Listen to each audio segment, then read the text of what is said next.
And so clearly 2020 has been a wacky year, and it's been a difficult year for everyone.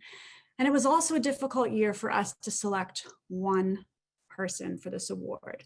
All of you give so much to the children on our case, and all of you our cases, and all of you deserve to be recognized.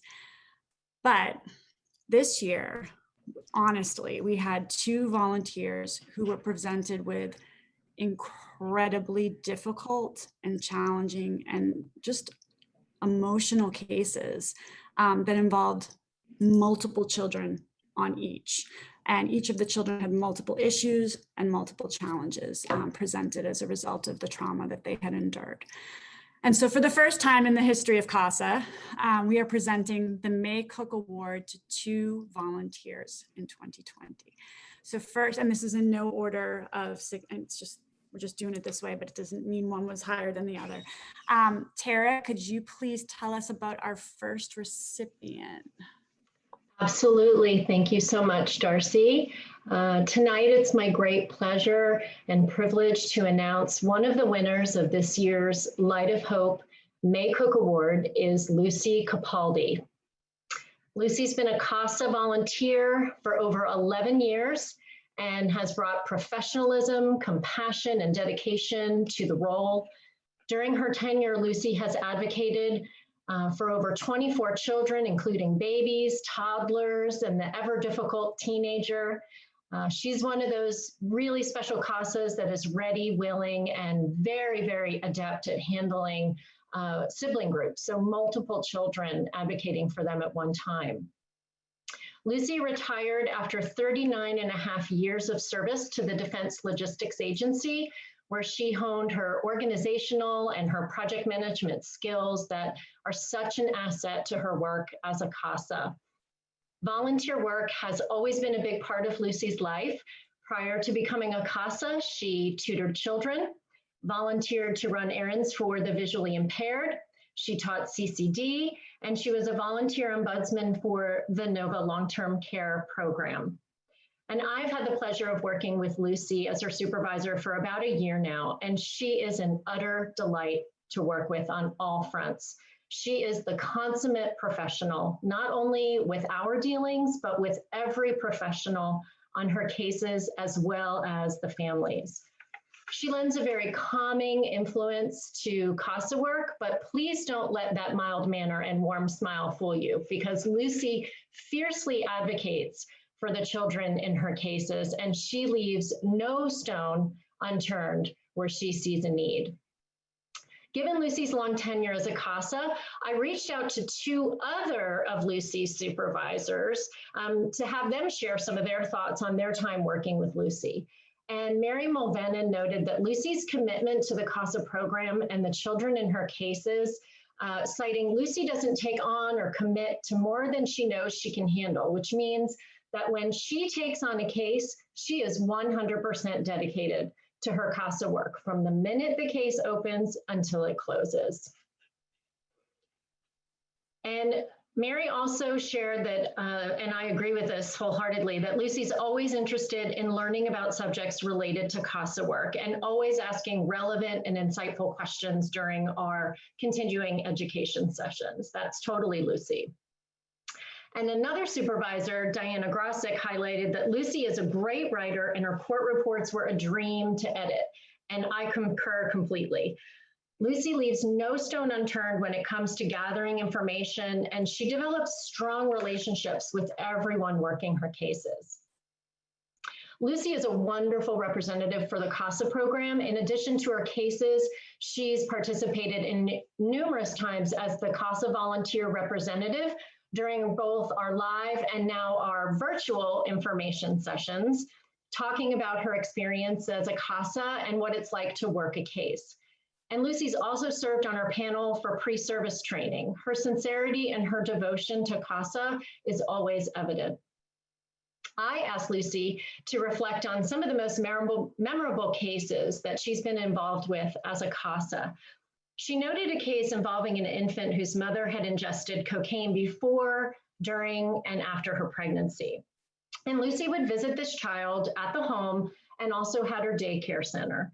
And she really developed a close relationship with her, so much so that the little girl would actually leave her teachers, her playmates, and she would come and want to be held by Lucy.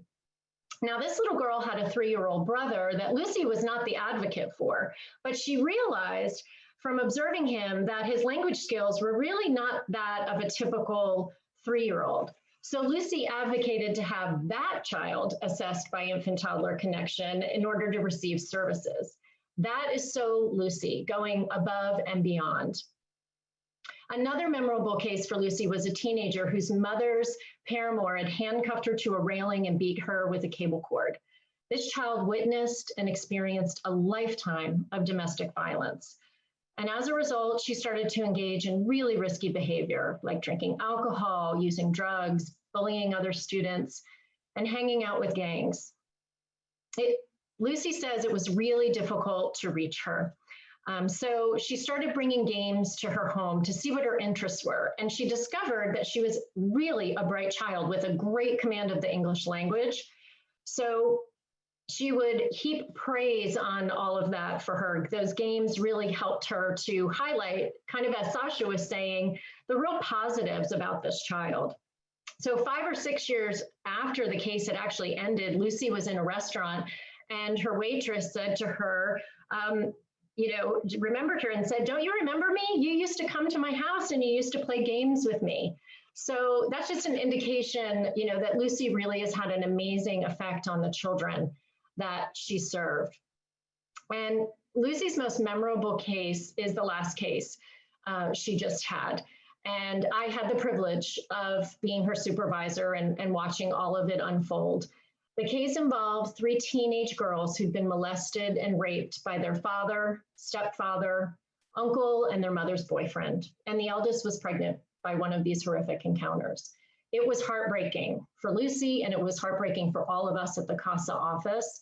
We knew immediately that Lucy was the perfect advocate for these girls, and we were right. The most amazing part of the case was that the girl's uncle, who was only even a young man himself, took the girls into his home, became a foster parent, welcomed the newborn baby, and sacrificed his entire life to care for his nieces. Lucy told me that she'll never forget him because he truly knew the end goal: lots of love, consistency, care, stability, and the safety of his nieces. Well, after the case closed, we asked this wonderful young man if he'd be willing to write down his story to share it with other people who may either find themselves in his place or might be advocates for children in similar situations. So I would like to read his words to you and what he said about the role of a CASA and Lucy Capaldi in particular. The role of a CASA was huge for my girls and I. Our CASA appointee, Lucy Capaldi, is someone the girls genuinely appreciate in their lives. When this all started, the girls and I were so overwhelmed. Employees from DFS were coming in and out of our home, lawyers, caseworkers, counselors, court dates, etc. With all of this going on at the same time, Ms. Capaldi's involvement was the one person that the girls learned to confide in if they needed to share something.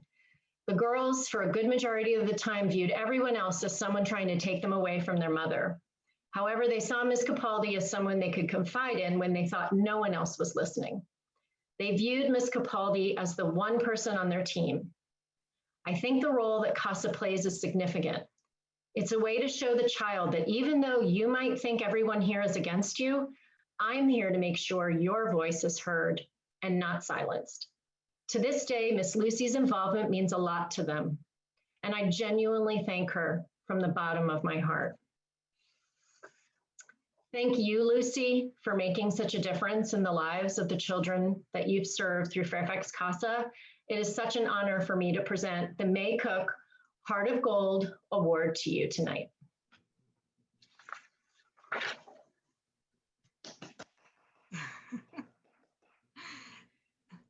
Am I unmuted? I am. Okay, I just don't know what to say to all of that. I just have to thank you, Darcy, and the entire CASA staff. I just can't express how honored I am to receive this award. You make me sound so good.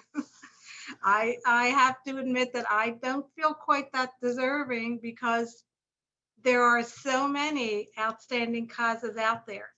And how do I know this? Because every CASA continuing education training I've attended for the last 11 years, I've witnessed their profound dedication and loyalty. So I feel absolutely in awe of this honor, truly. I learned about CASAs about 15 years ago from a judge who was on the Homeowners Association board where I live. And it definitely sounded like something that I'd be interested in because it involved the most vulnerable of our population. But I was involved in so much other volunteer work that I put it off for a couple of years. But I have to say that being a CASA has been the most rewarding thing I've ever done. Because being a part of just one sibling who's abused, neglected, abandoned, or one sibling group, and being able to help them until they're in safe and stable homes, that means the world to me. That in itself is its own reward. Actually, I get much more out of CASA work than I give. So again, thank you so much to you, Tara, to Darcy, and the entire CASA staff. I have never worked with a more professional and dedicated group of individuals than you guys. And as I said once before, at all the information sessions, I am firmly convinced that Fairfax County hires only the best. And I'm really proud to be part of the organization. One other thing I'd like to say is thank you to Sasha. He is amazing and dedicated. And if he's still on, I have 2 words for him. You rock. Thank you, Lucy. We love you. Thank you. We're so grateful for all you've done, and especially this year. I know that this was a rough year anyway, but I mean, the case that you had this year, even for the most tenured CASA, would have been a challenge, and you handled it with such grace and really helped a family, as you heard. So thank you. All right, let me see here. All right, Paula, where's Paula?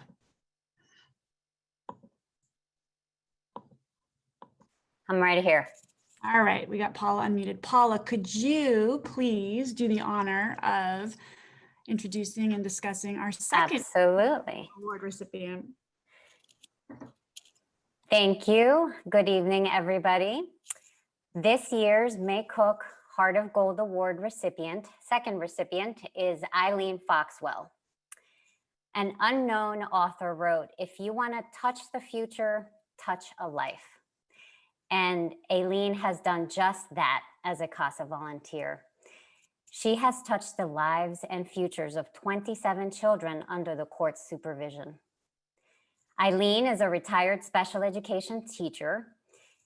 And after speaking up for children's educational needs in the school system for almost 15 years, she continues to advocate for our CASA children who need a strong and caring voice. Eileen was sworn in as a CASA volunteer in 2009, and she has done over 1,520 hours of casework. On her first case, Eileen advocated for 2 brothers, one of whom was receiving special education services for anger and attention issues. 4 months after the case closed, their grandmother called to tell us about how well both of her boys were doing, and particularly the child receiving special education was improving noticeably in a class-based setting that had been arranged through her work. I don't know if Eileen remembers, but soon after we met in January of 2018, I asked her if she would come in and read for a 6-children case. And you all know that all our CASA children are unique in their very own way. But these children in particular came with a very long list of special medical, educational, and therapeutic needs. The way Eileen looked at me after she read that case file says it all. the hope in her eyes and the laser focus that she expressed as she immediately thought of how she could help each one of those 6 children, let me know that she would not only take the case, but that their unique perspective, opinions, thoughts, and needs would be heard through Eileen. Eileen uses the information she gathers to write amazing reports that are a pleasure to read. The stories and numbers cannot capture what Eileen gives to her cases, the dedication that she gives to the children. This year has been particularly tough because upon taking her latest case that has 9 children, once again, Eileen hit the ground running, ready to find out and meet the children. Not only were they physically, but emotionally, without judgment or preconceived notions. In the midst of the COVID-19 restrictions, Eileen arranged with the mom in her case to do driveway visits, taking all the precautions necessary and observing and getting to know the dynamic between all 9 siblings, ranging from 15-year-olds to 1-month-old. And when visits had to be changed to video visits due to the pandemic, Eileen arranged with the mom to have weekly calls with the children, attentive to all the nuances, listening to their stories, their busy chatter, showing them, interacting with them, their games, their bad moods, their one-word answers, and she sits through it all with tenderness, patience, and perseverance. Eileen is unflappable.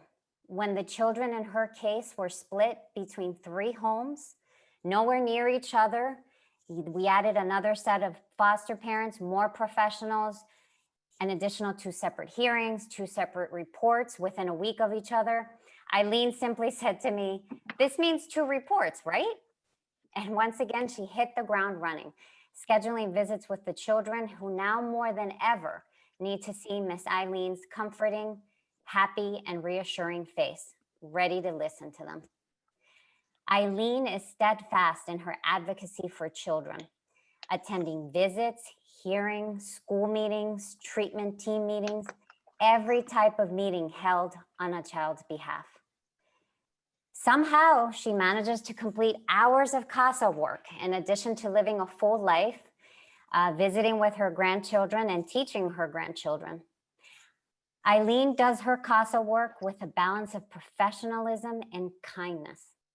She has this innate ability to advocate what is in the best interest of the children. Eileen's flexibility and caring heart allows her to keep the children as the focus and to prioritize what is needed for the children to be successful. Eileen has the ability to step back and recognize that she might look at the world from a different perspective than the children and the families that she works with. And she maintains her objectivity and understands what is in their best interest. Tenacity and kindness are not words usually heard in the same sentence, but this is how I describe Eileen. Eileen, thank you so much for your work, your dedication, your passion to everything that you do for each and one of the children in your cases. Thank you for choosing us, for volunteering for CASA, a place where you have chosen to enter the lives of others, and for your remarkable difference, for the remarkable difference that you've made in their lives. Author Heidi Willis wrote that we can choose to be affected by the world, or we can choose to affect the world. Eileen, you have chosen to affect the world. And it has been my pleasure to be your supervisor and to see you impact the lives of the children you serve. And it is my honor to present to you the May Cook Heart of Gold Award.